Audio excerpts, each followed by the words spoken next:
नमस्कार। मैं doctor H.N.. व्यास, सह आचार्य समाजशास्त्र विभाग, माणिक्यलाल वर्मा राजकीय महाविद्यालय भीलवाड़ा। पिछले क्लास के अंतर्गत अपन एमए फाइनल पेपर सेवेंथ के अंतर्गत इरावती कर्वे के बारे में पढ़ रहे थे और जो इरावती कर्वे का काम था उसको अपने बहुत अच्छे से अपन ने पढ़ाई करी थी। वो बताया था मैंने आपको कि किस प्रकार किनशिप ऑफ ऑर्गेनाइजेशन में इरावती कर्वे ने भारतीय भाषा संकुल, जाति संस्था, पारिवारिक संगठन इत्यादि के बारे में पढ़ाया था और उसी पारिवारिक संगठन को अपन ने बीच में थोड़ा रोका था, तो आज उसको अपन पूरा कंप्लीट करने की बातचीत करेंगे। तो कर्वे ने ऐसे परिवारों का उल्लेख भी किया है जो वंश के आधार पर एक दूसरे के साथ जुड़े हुए थे। वे परिवार के संदर्भ में कई आधारों पर संयोजित कर देखती हैं जिनमें वंश और गोत्र दोनों ही सम्मिलित हैं। उनकी मान्यता थी कि संयुक्त परिवार के दो प्रकार के बंटवारे हैं। पहले प्रकार के संयुक्त परिवार में पुरुष, उसकी स्त्री, पुत्र तथा पुत्रियां रहती हैं। दूसरे प्रकार में छोटे भाई भी उसमें रहते हैं। 2 पीढ़ी और 3 पीढ़ी के परिवार इस प्रकार के वर्गीकरण की प्रमुख विशेषता रही है। इसी को आगे जब अपन चलते हैं तो इरावती कर्वे बात करती हैं कि इस प्रकार भाषा संकुल, जाति व्यवस्था और परिवार समाज के 3 मुख्य आधार कहे जा सकते हैं। यही तथ्य आदिवासी समाजों पर भी लागू होता है। हजारों वर्षों से आदिवासी इसी प्रकार रहते आए हैं। वेदों के अनुसार आर्यों और दस्यु जंगल निवासी के बीच कोई विशेष अंतर नहीं था। आर्यों ने दस्युओं को जीता था। दोनों ही अशिक्षित थे और बहुलता में विश्वास रखते थे। भारतीय समाज के बहुत से तनाव इन्हीं 3 सूत्रों के साथ जुड़े हुए थे, जिनके कुछ उदाहरण हम निम्न प्रकार से दे सकते हैं। पहला प्रवृत्ति यह है कि अंतरों को अब कम से कम किया जाए, अंतर को कम किया जाए, अधिक से अधिक समानता स्थापित की जाए। कुछ लोग यह भी मानते हैं कि अब राज्य एक भाषा के हो, विविध भाषा वाले क्षेत्रों को उनका समर्थन नहीं है। दूसरा, नए भारतीय राज्यों ने जाति व्यवस्था से संबंधित भेदभावों और कुछ जातियों के विशेषाधिकारों को समाप्त करने के लिए कानून बनाए हैं। तीसरा, समान आचार संहिता को भारतीय संविधान के निर्देशित सिद्धांतों में शामिल किया गया है। बहुत से कानून जो पारित किए गए हैं मात्र हिंदुओं पर ही लागू होते हैं, अन्य पर नहीं। यह धर्मनिरपेक्ष राष्ट्र के सिद्धांत के विरुद्ध है। संविधान का उद्देश्य बहुसंस्कृति तथा बहुभाषाई राष्ट्र को प्रशासित करना है। शासन के लिए राज्य को व्यक्तियों के जीवन को बदलने का अधिकार है। भारतीय उपमहाद्वीपीय विविधता वाला है और समानता की कोई भी मांग इस विविधता को प्रभावित कर सकती है। समानता का प्रश्न प्रशासन के लिए तो उचित है, पर संस्कृति के लिए नहीं। कर्वे ने 1961 में इसके बारे में बताया था। भारतीय संसद ने पिछले कुछ दशकों में समानता स्थापित करने के कुछ कानून बनाए हैं। हिंदू विवाह अधिनियम 1955 में एकल विवाह को प्रधानता दी गई, जो हिंदू आचार व्यवहार के विरुद्ध थी। 1956 के हिंदू उत्तराधिकार नियम के कुछ प्रावधानों को स्त्री पुरुष दोनों ही पक्षों ने स्वीकार करने में आनाकानी दिखाई थी। भारतीय समाज में यह प्रथा नहीं थी कि अपनी संपत्ति में से लड़कियों को हिस्सा दिया जाए। इसी प्रकार से रखेल पत्नी के बच्चों और स्वयं स्त्री को किसी भी प्रकार की संपत्ति में हिस्सा देने का रिवाज नहीं था। इसी प्रकार से मामा और चाचा के बच्चों के साथ विवाह करने का रिवाज दक्षिण भारत में तो था, पर उत्तर भारत में नहीं। एकता और समानता दोनों अलग अलग चीज़ें हैं और संस्कृति के बहुत से पक्षों को नकार देना या उसकी अवहेलना करना गलत हो सकता है। संभवतः इसके लिए कर्वे जैसे विद्वान की सलाह आवश्यक होगी। हटन 1965 में बताते हैं कि हम कहते हैं कि हमारे समाज में बहुसंस्कृतियाँ हैं। हमारा जो बहुसंस्कृति वाला देश रहा है प्रारंभ से ही, तो हमें ये भी समझना चाहिए कि हमारे जीवन के तरीकों और मूल्यों में कई विकल्प मौजूद है। राष्ट्र निर्माण की आड़ में हमें इनका ध्वंस नहीं करना चाहिए। जैसा कि कहा जा रहा है कि समानता का रास्ता आपत्तिजनक है, और यदि हम इसको पकड़ते हैं तो सांस्कृतिक मूल्यों का पहला पाठ हम खो देंगे। कर्वे ने 1968 में अपनी पुस्तक में कर्वे ने बताया कि नातेदारी से संबंधित वैज्ञानिक शब्दावली का उपयोग किया है। यह शब्दावली 3 ही भाषाई क्षेत्रों से है। ये उचित होगा कि भाषाई क्षेत्रों के अनुसार पुस्तक को 3 भागों में बांट दिया जाए। पहला इंडो यूरोपियन या संस्कृत, दूसरा द्रविड़, और तीसरा नातेदारी का मुंडारी संगठन।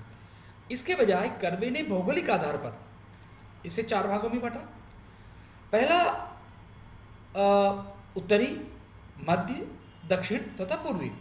यह विभाजन जानबूझकर इन भाषाई क्षेत्रों में नातेदारी शब्द की पारस्परिक संबंधता को जानने के लिए किया गया था। भौगोलिक क्षेत्रों का भाषाई स्वरूप सब जानते हैं, इसलिए भाषा और भूगोल से निर्मित यही आकृतियां नातेदारी संगठन को समझने में मदद कर सकती है। पहला, उत्तरी क्षेत्र के में नातेदारी संगठनों के वर्णन को 2 भागों में बांटा जा सकता है। अतः ये संस्कृत और अंशतः ये पाली बौद्ध साहित्य, अधर्मगढ़ी जैन साहित्य से किया गया है।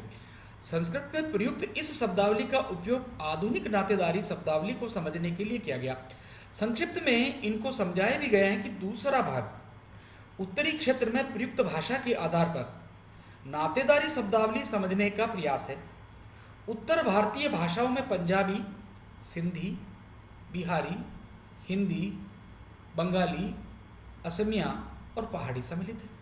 दूसरा जो मध्य क्षेत्र में भारत का मध्य हिस्सा सम्मिलित है, जिसमें राजस्थान, मध्य प्रदेश, गुजरात और महाराष्ट्र इसमें शामिल है। इस क्षेत्र में अधिकांश लोग संस्कृत निष्ठ भाषाओं का उपयोग करते हैं, यद्यपि कुछ आदिवासी क्षेत्र द्रविड़ तथा मुंडारी भाषा का भी उपयोग करते हैं। इस क्षेत्र में विशेष रूप से दक्षिणी क्षेत्र के संदर्भ में कुछ महत्वपूर्ण अंतर देखे जा सकते हैं।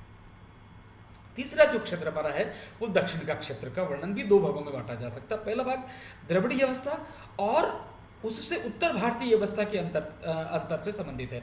दूसरे भाग में दक्षिण में नातेदारी व्यवस्था, द्रविड़ भाषाई संदर्भ में नातेदारी शब्दावलियों को समझाया गया है। लेखक का मानना है कि लेखक यानी कि इरावती कर्वे का मानना है कि सांस्कृतिक मानव शास्त्र के लिए दक्षिण भारतीय व्यवस्थाओं को समझना बहुत आवश्यक है। सांस्कृतिक संदर्भों के आधार पर बदले स्वरूपों और विभिन्न जातियों और आदिवासियों में इन शब्दों का उपयोग और विभिन्न क्षेत्रों की सांस्कृतिक तुलना भी की जा सकती है। आगे के अध्याय में पूर्वी क्षेत्र की नातेदारी व्यवस्था का वर्णन है। 1965 में दूसरे संस्करण में एक नया अध्याय जोड़ा गया, जिसमें उत्तर और दक्षिण भारत में उत्तराधिकार तथा संपत्ति के बंटवारे के संबंध में वर्णन किया गया था। अंतिम अध्याय में इस विषय में कुछ शोध आधारों की चर्चा की गई जो नातेदारी व्यवस्थाओं के अध्ययन से संबंधित थे। संस्करण में कुछ परिशिष्ट भी जोड़े गए जो इस विषय के लेखक द्वारा जोड़े गए नए शोध परिणामों का संग्रह था।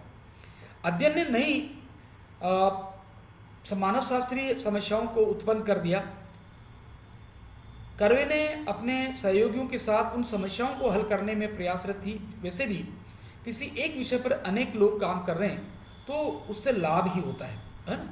इनमें से निम्नलिखित कुछ अपन वर्णन कर सकते हैं। जैसे पहला, नातेदारी संगठनों का संबंध जाति व्यवस्था से है और यही संगम कुछ प्रतिमान पैदा करता है जिन्हें भौगोलिक या भाषाई क्षेत्र में देखा जा सकता है। फिर भी एक ही भाषाई क्षेत्र में एक सी नातेदारी व्यवस्था नहीं है। 2 जातियां एक से व्यावहारिक प्रतिमानों को नहीं अपनाती, पर किसी भी जाति में परिवार प्राय एक सा आचरण करते हैं। दूसरी बात ये करते हैं कि सामाजिक संरचना का लचीलापन सामाजिक संरचना की प्रकृति अथवा समाज की सांस्कृतिक रचना पर निर्भर है। उदाहरण के लिए महाराष्ट्र में कुछ जातियां उत्तर भारत की नातेदारी व्यवस्था को मानती हैं। दूसरी ओर कुछ जातियां मामा की लड़की के साथ विवाह करने में हिचकिचाती नहीं है। तीसरी बात, विवाह विच्छेद ब्राह्मणों के ग्रंथों में स्वीकृत नहीं है। और नए इसको प्रजातियों का समर्थन प्राप्त है। ब्रिटिश लोगों ने जब हिंदू कानून बनाया तब ब्राह्मण सामंतों की राय पर उन्होंने विवाह विच्छेद को स्थान नहीं दिया था। विवाह विच्छेद न्यायालयों द्वारा दिया जाता है। विवाह विच्छेद नातेदारी और जाति पर व्यापक प्रभाव डालते हैं। और चौथी बात ये करते हैं कि भारत के अधिकांश क्षेत्रों में परिवार की इकाइयों में अधिकांशतः उनके अपने देवता हैं जिनकी वे पूजा करते हैं। जाति अपने आप में बंद स्वायत्त इकाई है, जिसको कि हम लोग परिभाषा में जब बातचीत करते हैं तो जाति एक बंद वर्ग है। किन्हीं मामलों में परिवार का व्यवहार जाति आचरणों से प्रभावित है। फिफ्थ बात जब हम करते हैं कि संयुक्त परिवार भावनात्मक तथा सामाजिक सुरक्षा प्रदान करते हैं। ग्राम भी अंततः ग्रामीणों की समस्याओं को निपटाने में सहायक थे। औद्योगिक प्रगति तथा नई नौकरियों की आकांक्षाओं ने संयुक्त परिवारों में परिवर्तन उपस्थित किए कि जो इस इंडस्ट्रियलाइजेशन के कारण एक डेवलपमेंट हमारे सामने आया। और डेवलपमेंट के साथ साथ रूरल अर्बन माइग्रेशन हुआ। और रूरल अर्बन में जो परिवार जॉइंट फैमिली के थे उन्होंने अपने परंपरागत व्यवसाय को छोड़कर अपना एक नया व्यवसाय करना प्रारंभ किया और उसके साथ अपने परिवारों को शहर की तरफ ले गए। और वहाँ जो उसका परिवार था वो न्यूक्लियर जॉइंट फैमिली से न्यूक्लियर फैमिली में कन्वर्ट हो गया।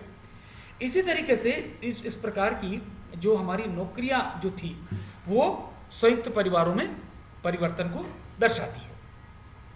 इसी तरीके से जो हमारी नातेदारी व्यवस्था में वैवाहिक संबंधों का वर्णन भी विभिन्न संस्कृतियों में है। विवाह की वह संस्थाएं जो परिवार और जातियों में वंश के आधारों को स्थापित करती है।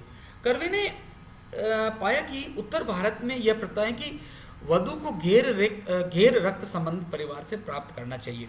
अर्थात हम जब देखते हैं कि हमारे जब लड़के लड़की का जब संबंध की तय करते हैं तो हम ये देखते हैं कि लड़की के गोत्र और लड़के के गोत्र समान नहीं होने चाहिए। तो उसमें माता पिता दादेरा वो नानेरा जो भी उसके परिवार जो माँ का परिवार है दोनों की तरफ उसको भी देखते हैं, है ना। तो ये दोनों को एक जैसी बात नहीं करते।